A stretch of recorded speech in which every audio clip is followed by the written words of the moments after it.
درود و سلام به همه شما دوستان و رفقای گل کانال سپیدان. با قسمت 7 از کتاب اثر مرکب با من همراه باشید. راستی یاد نری کانال رو سابسکرایب کنید تا قسمت بعدی رو از دست ندی و این ویدیو رو لایک بکن تا دوستای بیشتری بتونن گوش کنن. آخرین استراتژی برای ریشه‌کن کردن عادت‌های بد این است که به درونش بجهید. هیچ دو نفری مشابه هم نیستند. بعضی از محققین اثبات کردند که به صورت متناقضی برای عده‌ای بهتر است که عادات بد را یکجا ترک کنند. به عنوان مثال، پزشک کاردیولوژیست مشهور دین اورنشین کشف کرده است که می‌تواند روند بیماری قلبی پیشرفته را بدون هیچ گونه عمل جراحی و دارو وارونه کند.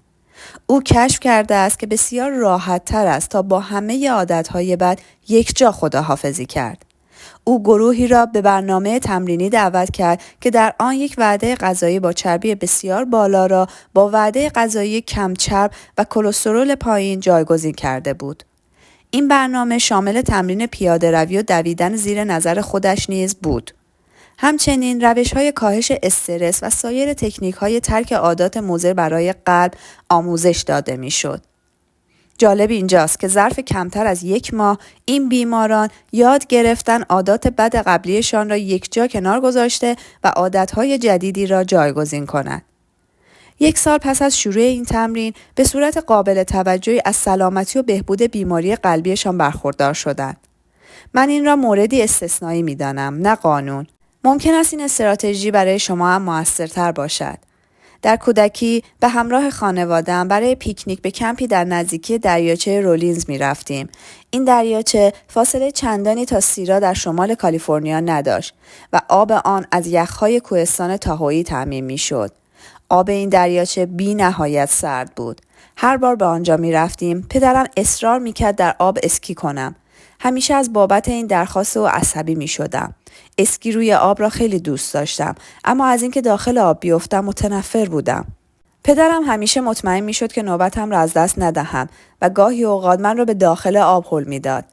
بعد از داشتن احساسی همانند هیپوترمی، این حس به من دست می داد که آب چقدر آرامش بخش است. تصور من از پریدن به داخل آب خیلی بدتر از حقیقت آن بود. وقتی بدنم با دمای آب سازگار می شد، اسکی روی آب دلچسب بود. همچنان هر بار دچار این چرخه عصبی شدن و آرامش می شدم. این تجربه خیلی بی ربط به تغییر ناگهانی یا ترک سریع عادت بد نیست. برای مدت کوتاهی احساس مشقت و ناراحتی باعث می شد بدن از طریق فرایند هوموستازیس به محیط متفاوت عادت کند. همه ما توانایی هوموستازیس مشابهی برای ترک رفتارهای نامطلوبمان داریم. اغلب می توانیم خودمان را خیلی سریع به صورت فیزیکی و روانی با تغییرات و محیط جدید تطبیق دهیم. بعضی اوقات ورود آرام جواب نمی دهد. گاهی باید به درون موضوع بپرید. می خواهم همین الان از خودتان بپرسید از کجا می توانم آرام شروع کنم و خود را پاسخگو و مسئولیت پذیر بدانم؟ و در چه جاهایی باید جهش‌های بزرگ داشته باشم؟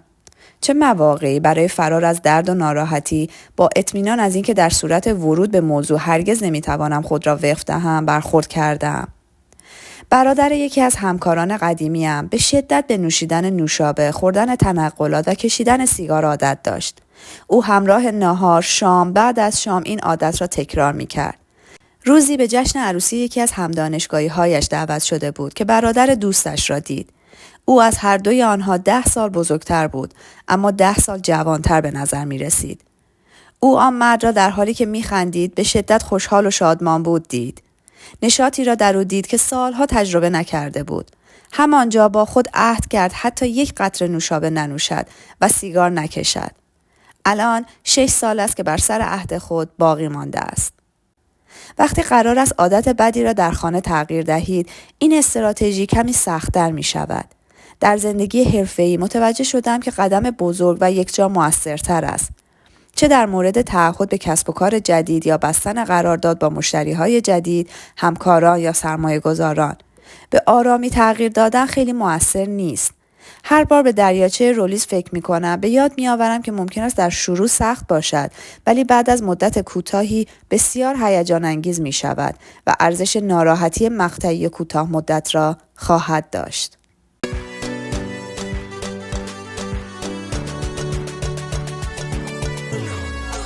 عادتهای بد خود را بازرسی کنید. نمیگویم تمام چیزهای بد را از زندگی خود حذف کنید. همه چیز در حد تعادل خوب است. اما چگونه می توانید تشخیص دهید که عادت بد بر شما مسلط شده است؟ من به بازرسی عادتهای بد خود ایمان دارم. اغلب روزه عادتهای بد می گیرم. عادتی را انتخاب کرده و اطمینان حاصل می کنم که همچنان تحت کنترل و تسلط من است. این موارد می تواند شامل نوشیدن قهوه، خوردن بستنی، نوشیدن نوشابه، کشیدن سیگار و تماشای فیلم باشد. وقتی به نوشابه می رسم، می خواهم اطمینان حاصل کنم که تنها از یک لیوان آن لذت می برم و روز را با آن جشن می گیرم. هر 3 ماه یک بار یکی از این موارد را برداشته و برای 30 روز از آن امتناع می ورزم. دوست دارم به خودم اثبات کنم که مسئول همه چیز هستم. این را برای خودتان امتحان کنید. یک عادت را انتخاب کنید، کاری که در حد اعتدال انجام می دهید اما می دانید شما را به بهترین هایتان نمی رساند. سپس وارد روش 30 روزه‌ای که معرفی کردم شوید. اگر دیدید ترک کردن آن برای 30 روز خیلی دشوار است، عادتی را پیدا کرده اید که ارزش حذف کردن از زندگیتان را به طور کل دارد.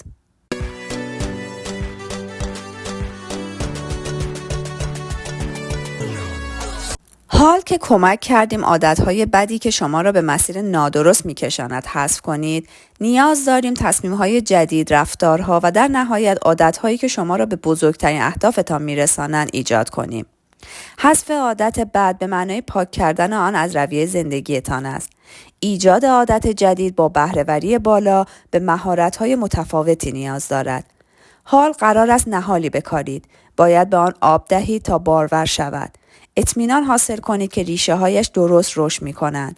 انجام این کار مستلزم تلاش، صرف زمان و تمرین است.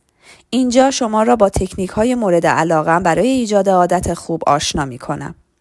استاد مشهور حوزه مدیریت جان ماکسول گفته است: هیچ وقت نمی توانید زندگیتان را تغییر دهید مگر کاری را که هر روز انجام می دهید تغییر دهید. راز موفقیت در کارهای روزمره شما نهفته است. بنابر تحقیقات حدود 300 بار باید یک رفتار را تکرار و تقویت کنید تا بتوانید آن عادت جدید را در ناخودآگاهتان جای دهید. این معادل تمرین روزانه طی 1 سال است. خوشبختانه همانطور که گفتم شانس بهتری داریم تا بتوانیم پس از 3 هفته یک عادت جدید ایجاد کنیم. تنها به شرط اینکه به صورت متمرکز عمل کنیم. این بدان معناست که اگر توجه خاصی را روزانه بر روی عادت جدیدی به مدت 3 هفته معطوف کنیم، شانس بیشتری خواهیم داشت تا آن عادت را برای تمام عمرمان داشته باشیم. می توانید یک عادت را در عرض 1 ثانیه تغییر دهید یا 10 سال وقت صرف ریشه‌کن کردن آن کنید. اولین بار که اجاق گاز داغ را لمس کردید، متوجه شدید هرگز این عادت را تکرار نخواهید کرد. آن شوک و درد به قدری شدید بود که آگاهی شما را تغییر داد. می دانستید برای باقی زندگیتان هرگز نباید اطراف اجاق‌های داغ ظاهر شوید. کلید موفقیت این است که همیشه آگاه باشید. اگر می خواهید عادت خوب را حفظ کنید، اطمینان حاصل کنید که در طول روز حداقل 1 بار به آن توجه می کنید. با این رویه بدون تردید موفق خواهید شد.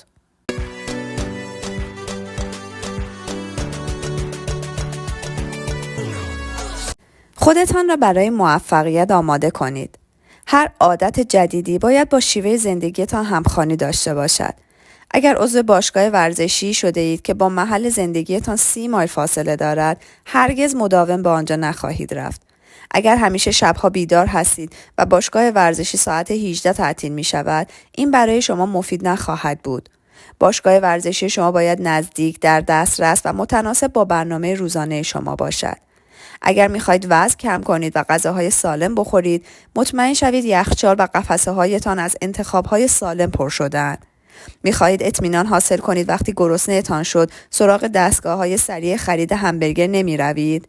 در جیب و کشوی میز محل کارتان همیشه مقداری آجیل داشته باشید. هنگام گرسنگی، آجیل بهترین خوراکی با کربوهیدرات 0 است. راهکارهایی که من همیشه دارم، استفاده از پروتئین هاست. همیشه 1 شنبه ها مقدار زیادی مرغ میپزم و آنها را بسته‌بندی میکنم تا برای کل هفته همراه داشته باشم. یکی از مشکل سازترین و مخربترین عادات من چک کردن ایمیل هایم است. جدی میگویم، به هیچ وجه خنده‌دار نیست. میتوان ساعتهای مفید زیادی از روز را در صورتی که هوشیار نباشم توسط سیل ایمیل هایی که به صندوق پستیم ارسال میشوند از دست بدهم. برای ایجاد عادت مثبت به خودم متعهد شدم که در روز فقط 3 بار میتوانم ایمیل هایم را چک کنم. سیستم خودکار دریافت ایمیل ها را قطع کردم و پنجره های مرتبط با ایمیل را وقتی به آنها نیاز ندارم بستم. دیواری به دور این گرداب زمان کشیدم که از افتادن من به داخل آن جلوگیری می کند.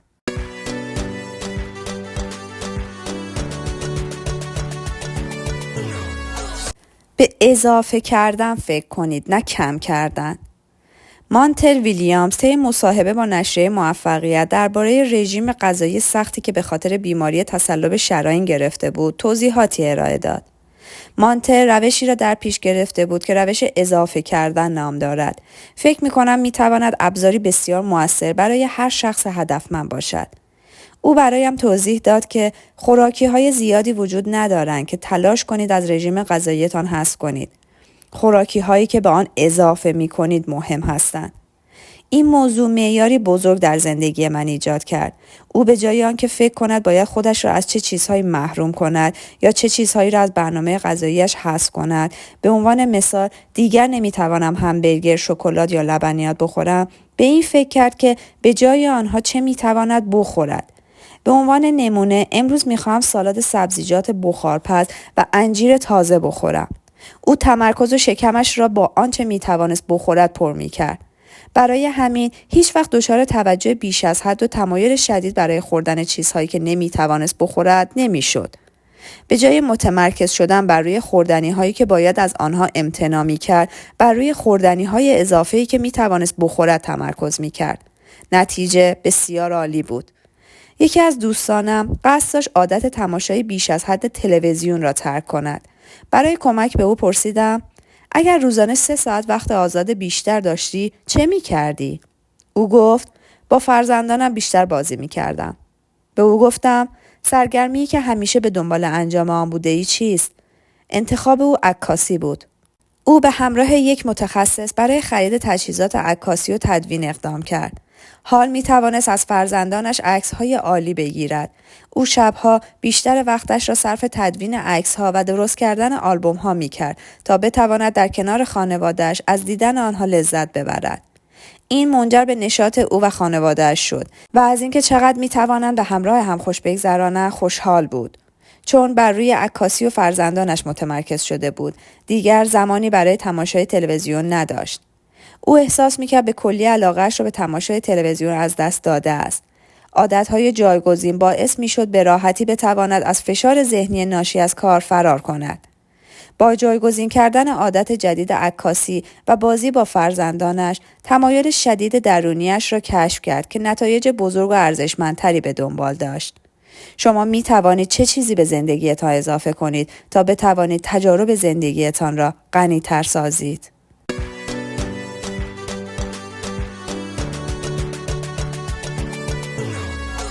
به دنبال مسئولیت پذیری در جمع باشید.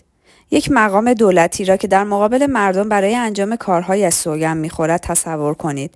من در اینجا در مقابل شما این وعده را می‌دهم که سپس شروع به سخنرانی برای کمپین خود می‌کند و قول می‌دهد تمام وعده‌های خود را عملی سازد.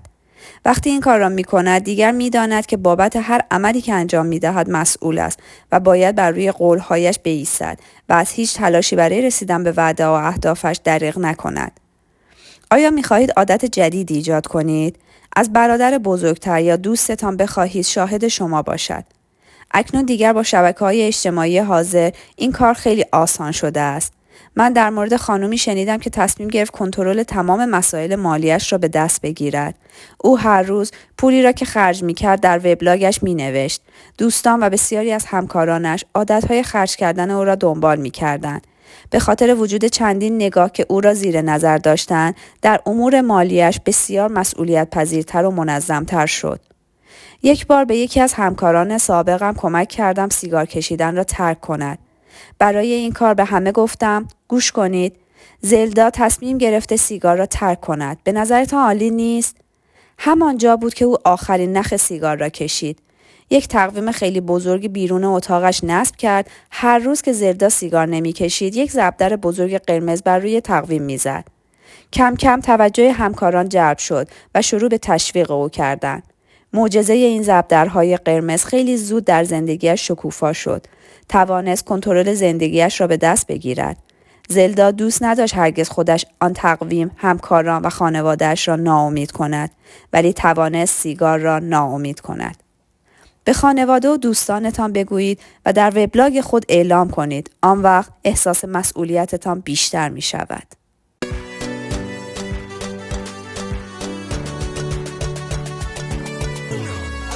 یک شریک برای موفقیت پیدا کنید.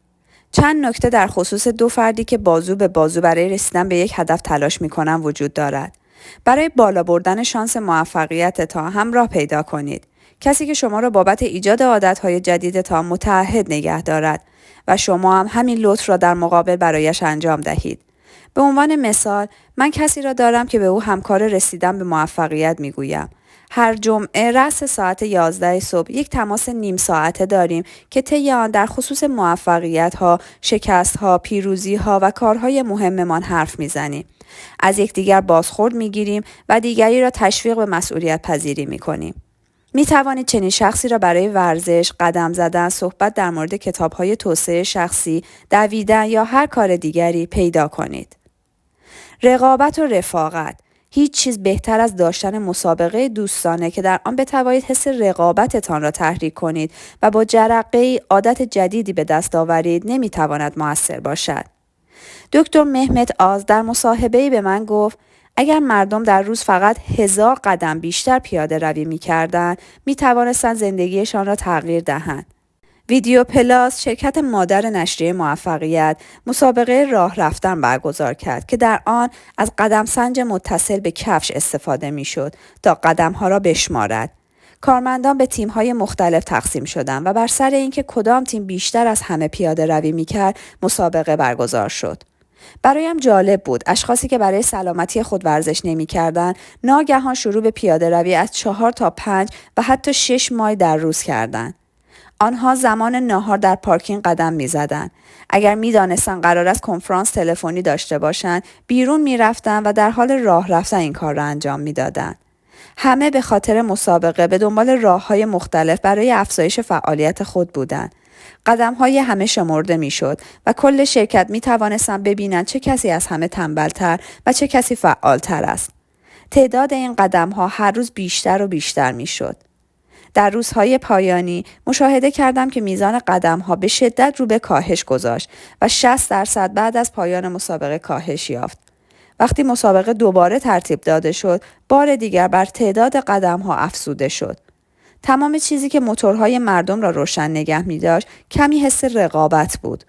آنها حس خوب حرکت اجتماعی و به اشتراک گذاشتن تجارب را در کنار رفاقتشان داشتند.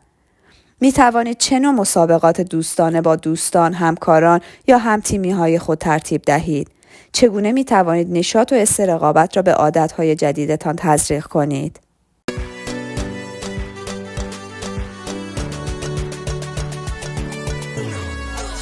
جشن بگیرید. همیشه باید زمانی را برای جشن گرفتن داشته باشید تا بتوانید از ثمره موفقیت‌های خود در طول مسیر لذت ببرید. هرگز نمیتوانید با قربانی کردن خود موفق شوید. همیشه باید برای رفتار و عادت جدیدتان هدایای کوچکی به خودتان بدهید. هر روز، هر هفته، هر ماه باید این کار را انجام دهید. این هدایا میتوانند زمان دادن به خودتان برای پیاده روی، استراحت در وان یا حتی خواندن مطلب جالب و خنده‌دار باشد.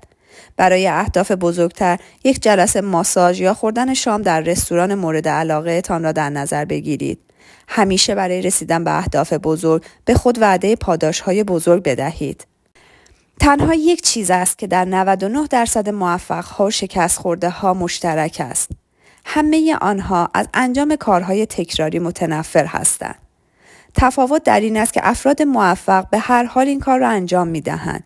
تغییر همیشه دشوار است و به همین دلیل مردم عادات بد را ترک نمی‌کنند و در نهایت غمگین و ناسالم باقی خواهند ماند. چیزی که من را در مورد این حقیقت به هیجان می‌آورد این است که اگر تغییر آسان بود و همه این کار را به سادگی انجام می‌دادند، برای من و شما خیلی سخت بود که بتوانیم متمایز شویم و فردی موفق و خارق‌العاده باشیم. عادی بودن آسان است. خارق‌العاده بودن است که شما را از سایر مردم دنیا متمایز می‌کند. خود من وقتی کاری سخت باشد خوشحال می‌شوم. به این دلیل که می‌دانم بیشتر مردم کاری را که باید انجام نمی‌دهند. برای همین برای من آسان‌تر خواهد بود که یک گام از آنها جلوتر افتادم و پیشگام و موفق هستم. جمله ای را که دکتر مارتین لوترگیز گفت به شدت دوست دارم. ارزیابی نهایی یک فرد از جای راحت و آرامی که اکنون ایستاده صورت نمی‌گیرد، بلکه جای اندازه‌گیری می‌شود که با سختی‌ها در چالش است. وقتی با وجود سختی و یک نواختی به تلاش خود ادامه می دهید، پیشرفت می کنید و در رقابت‌های بزرگ پیروز می شوید. اگر سخت، آزاردهنده و خسته کننده است، بگذارید باشد. انجامش دهید و همینطور انجام آن را ادامه دهید. اثر مرکب در نهایت شما را غافلگیر خواهد کرد.